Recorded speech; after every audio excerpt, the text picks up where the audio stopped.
Transportation system খুব ভালো কলকাতা থেকে। আপনারা কোনো একদিন সময় করে কলকাতা চলে যান, সেখান থেকে মাল কিনুন পোস্তা মার্কেট, ঠিক আছে? পোস্তা মার্কেট থেকে পোস্তা বাজার যেটা বলা হয়, পোস্তা থেকে ট্রান্সপোর্টেশন সুবিধা আছে পশ্চিমবঙ্গের সমস্ত জেলার সব জায়গায়, তো কোনো অসুবিধা নেই। আপনারা আপনাদের জেলায় পছন্দ মতন জায়গায় মালটাকে সেখানে কিনে ট্রান্সপোর্টে লাগিয়ে দিয়ে চলে আসুন। নেক্সট ডে যদি রবিবার না থাকে সোমবার আপনার সেই প্রোডাক্টগুলো আপনার এরিয়ায় পৌঁছে যাবে, ঠিক আছে? আপনার ব্লক যে জায়গায় আছে সেখান থেকে টোটোয় করে নিজের মাল বাড়িতে নিয়ে যান, মাল কাটি বানান এবং মার্কেট ধরুন সেই প্রোডাক্টটিকে সেল করে। এবার আপনি হয়তো বলে তাহলে আমাকে মার্কেট বলে দিন কোথায় সেল করব।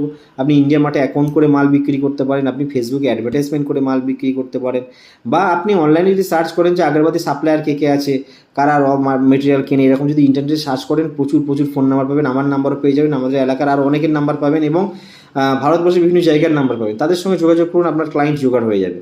তো ছোট্ট করে শুরু করুন, মিনিমাম প্রাইসে মাল বিক্রি করুন, ম্যাক্সিমাম বিক্রি করুন, ভালো প্রফিট মার্জিন কামান এবং নিজে